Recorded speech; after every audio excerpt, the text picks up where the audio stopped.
Hello friends, मैं हूं अजीज शेख। आप देख रहे हैं मूवी स्टॉक चैनल, जिस पर आज मैं बात करने वाला हूं नेटफ्लिक्स की 2007 की एक thriller crime based drama series mind Hunter के स्पॉइलर फ्री रिव्यू के बारे में। अब इस वीडियो में मैं इसके सिर्फ और सिर्फ सीजन 1 को ही कवर करूंगा, क्योंकि मैंने अब तक इसका सीजन 1 ही देखा है। और इसके पहले सीजन की ही कहानी की बात की जाए तो कहानी का फोकस एक ऐसे दो FBI एजेंट्स पर है जिनका काम FBI में बिहेवियरल साइंस यूनिट का है, जिसकी मदद से वो लोग अपने शहर के पुलिस वालों को जाकर क्रिमिनल्स और क्राइम की डिटेल देते हैं, ताकि इससे पुलिस को मदद मिले केस को सॉल्व करने में। क्योंकि आफ्टर ऑल किलर्स भी एक इंसान ही होते हैं, जिनका दिमाग इंसानों की ही तरह काम करेगा। और जब उन किलर्स ने, या फिर मैं कहूँ उन सीरियल किलर्स ने अपनी लाइफ का पहला मर्डर किया होगा, तो वो आइडिया उनके दिमाग में कहाँ से आया होगा और मर्डर करते वक्त उनके दिमाग में क्या चल रहा था और वो लोग किस जोश में आकर ऐसे खतरनाक अपराध करते हैं, उन डिटेल्स पर ये शो बहुत नहीं बल्कि काफी डिटेल में फोकस करता है, लिटरली हिसाब से काफी ज्यादा। लेकिन इन सब की शुरुआत उन्हीं दो FBI एजेंट से, यानी कि हॉर्डन और बिल से होती है, जिसके लिए बिल को अपने सीनियर ऑफिसर की परमिशन चाहिए कि उसे क्रिमिनल्स के इंटरव्यू करने का मौका मिले। और अब इस इंटरव्यू में उन दोनों की जर्नी उन्हें कहाँ ले जाएगी और उनकी सोच को किस तरीके से बदलेगी, और यहाँ तक कि उनकी पर्सनल लाइफ में क्या अलग होगा, ये सीरीज उन डिटेल्स पर, जैसे कि मैंने कहा,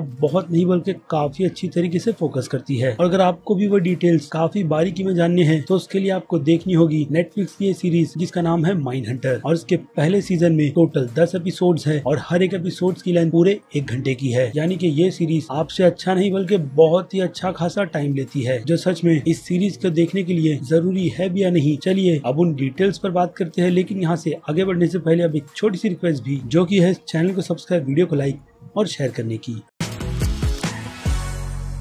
सो फ्रेंड्स, तो यहाँ से आगे बढ़ने से पहले मैं आपके कुछ छोटे मोटे डाउट्स को भी क्लियर कर देता हूँ इस सीरीज को लेकर। जैसे कि ये सीरीज आप फैमिली के साथ में बिल्कुल क्या कतई मत देखिएगा, क्योंकि इस शो में आपको देखने के लिए न्यूडिटी के अलावा डायलॉग्स भी सुनने मिलते हैं, जो आपके लिए ठीक नहीं होंगे, खास करके हिंदी में। जी हाँ, इसके दोनों ही सीजन हिंदी में अवेलेबल है और हिंदी डब भी इस शो की बहुत ही ज्यादा नेचुरल की गई है, जिन्हें लेकर मेरी तो कोई भी कंप्लेंट्स नहीं है। और अब बात करें क्या आपको इस सीरीज को देखना भी चाहिए या नहीं, तो मैं इस बात को भी अभी क्लियर कर देता हूँ कि ये ऐसा मच वॉच शो है, खास करके ऐसी ऑडियंस के लिए जो सीरियल किलर्स पर बने हुए शो को बहुत नहीं बल्कि काफी ज्यादा पसंद करते हैं। लेकिन ये शो उस जॉनर में बहुत ज्यादा अलग इसलिए है क्योंकि इसमें आपको किलिंग्स नहीं बल्कि उन किलर्स के इंटरव्यू दिखाए जाते हैं, जिन्हें दिखाने का तरीका इतना ज्यादा अच्छा है कि उसी से एक थ्रिल की वाइब निकल कर आती है। और हाँ, एक और बात, इस पूरे शो में आपको सिर्फ सुनने के लिए कन्वर्जेशन ही मिलते हैं और बहुत सारे इंटरव्यूज, वो भी इतिहास के ऐसे ऐसे सीरियल किलर्स से जिन्होंने अपनी लाइफ में लोगों को मारा नहीं बल्कि उन्हें फील किया है मारकर, और वो लोग उन्हें क्यों मारते थे उसका पता तो आपको सीरीज देखने के बाद ही चलेगा। लेकिन इसके अलावा जिस तरीके से उन सीरियल किलर्स को हमारे सामने सीरीज ने प्रेजेंट किया है, उसकी प्रेजेंटेशन भी मुझे बहुत ज्यादा पसंद आई, क्योंकि उनका गेटअप एज यूजुअल असली किलर्स के जैसा ही रखा गया है, खास करके एडमुंड क्रीपर और चार्लीज मेंशन के। बाकी और भी काफी सारे किलर्स हैं जिन्हें इसके पहले सीजन और सीजन 2 में दिखाया जाएगा, लेकिन जैसे कि मैंने कहा, इस शो में उन किलर्स का बिहेवियर और उनकी प्रेजेंट ही इस शो को एक ग्रेट शो बनाती है। और उन एक्टर्स की तारीफ भी बनती है जिन्होंने उन किलर्स का रोल इस सीरीज में प्ले किया है। और अगर आपको मेरी बात पर भरोसा नहीं तो आप जाकर उनमें से किसी भी किलर्स के इंटरव्यू को देख सकते हैं, जिसे उन एक्टर ने इस सीरीज में बहुत ही अच्छी तरीके से परफॉर्म किया है। हालांकि बीच बीच में एक काफी अजीब सा ट्विस्ट आपको देखने मिलेगा, यानी कि एक शख्स और उसकी प्रिपरेशन, जो क्या करेगा उसके बारे में फिलहाल तो मुझे नहीं पता, लेकिन सीजन 2 में शायद उस कैरेक्टर की भी कुछ ना कुछ तो डिटेल दी ही जाएगी। और उसके अलावा इस शो में मैं मेरे फेवरेट कैरेक्टर की बात करूँ तो मुझे एडमंड का कैरेक्टर इस सीरीज में बहुत ज्यादा पसंद आया है, जिसका रोल इस सीरीज में कैमरन ब्रिटेन ने प्ले किया है, जिन्हें हमने इसके पहले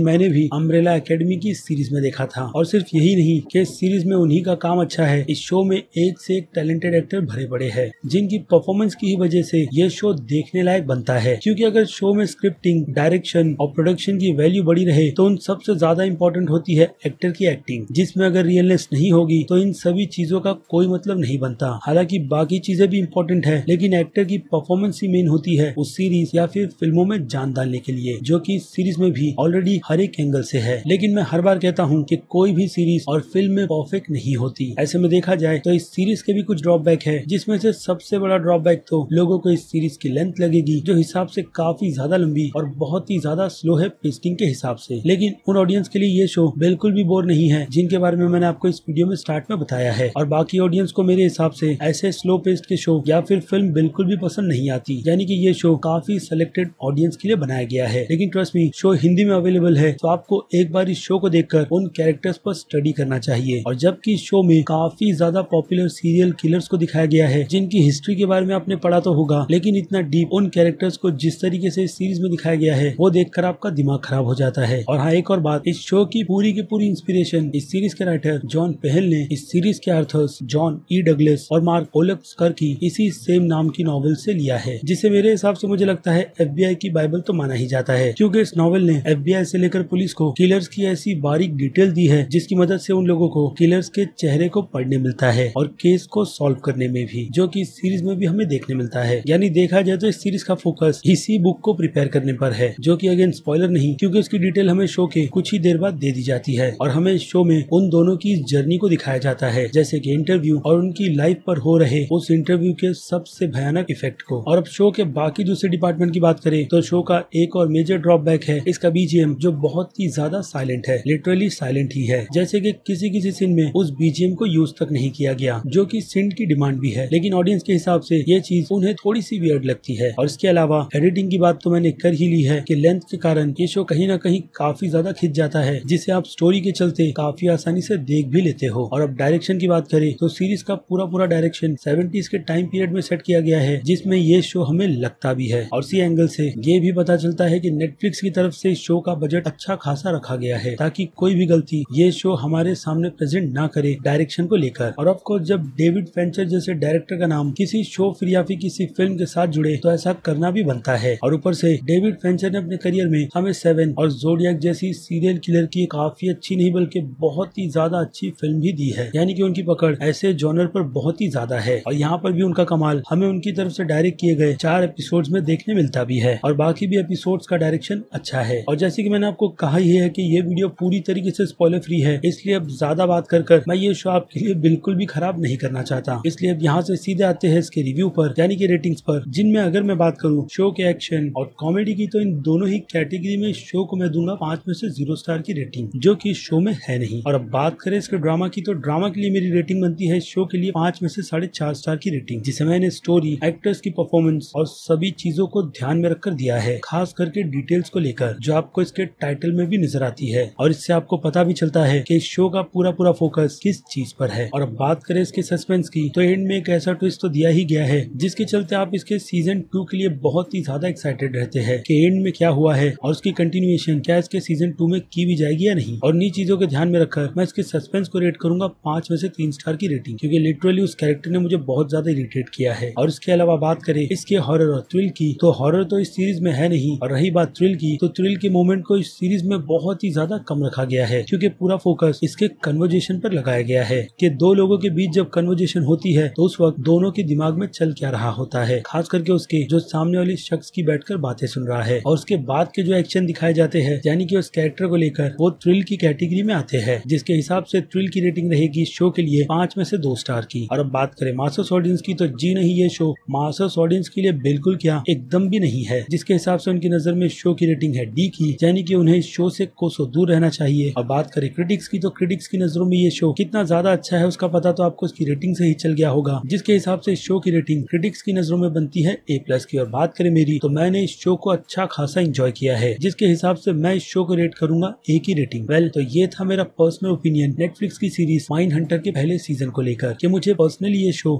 इसका पहला सीजन कितना ज्यादा पसंद आया है। तो अब आपकी क्या राय है माइंडहंटर के सीजन 1 को लेकर, उस बारे में मुझे कमेंट कर जरूर बताइएगा कि अगर आपने इस सीरीज के सीजन 1 को देखा है तो आपको ये शो कितना ज्यादा पसंद आया और कितना नहीं। और साथ ही साथ अगर आपको मेरी ये वीडियो जरा सी भी पसंद आई है तो मेरे इस वीडियो को तो लाइक करना बिल्कुल भी मत भूलिएगा, ताकि मुझे मोटिवेशन मिलती रहे इस टाइप के कंटेंट को अपने चैनल पर कंटिन्यू रखने की। और अब चलिए खत्म करते हैं वीडियो को यहीं पर। मैं हूं अजीज शेख, आप देख रहे थे मूवी स्टॉक चैनल, जिसे अगर आपने अभी तक सब्सक्राइब नहीं किया है तो सब्सक्राइब कर लीजिए, और बगल में बने हुए इस बेल आइकन के साथ साथ नोटिफिकेशन को ऑल पर भी क्लिक कर दीजिएगा। इससे होगा ये कि मैं अपने चैनल पर जब भी कोई नई वीडियो अपलोड करूंगा आपको उसकी नोटिफिकेशन सबसे पहले मिलेगी। इसलिए चैनल को सब्सक्राइब और वीडियो को भी लाइक करना बिल्कुल भी मत भूलिए। और अब मैं मिलता हूँ जल्दी आपसे दूसरी किसी वीडियो में किसी और फिल्म या फिर किसी और सीरीज के कंटेंट के साथ। तब तक के लिए तो आप मेरे चैनल के बाकी दूसरे वीडियोस को एंजॉय कीजिए, और टिल देन बाय।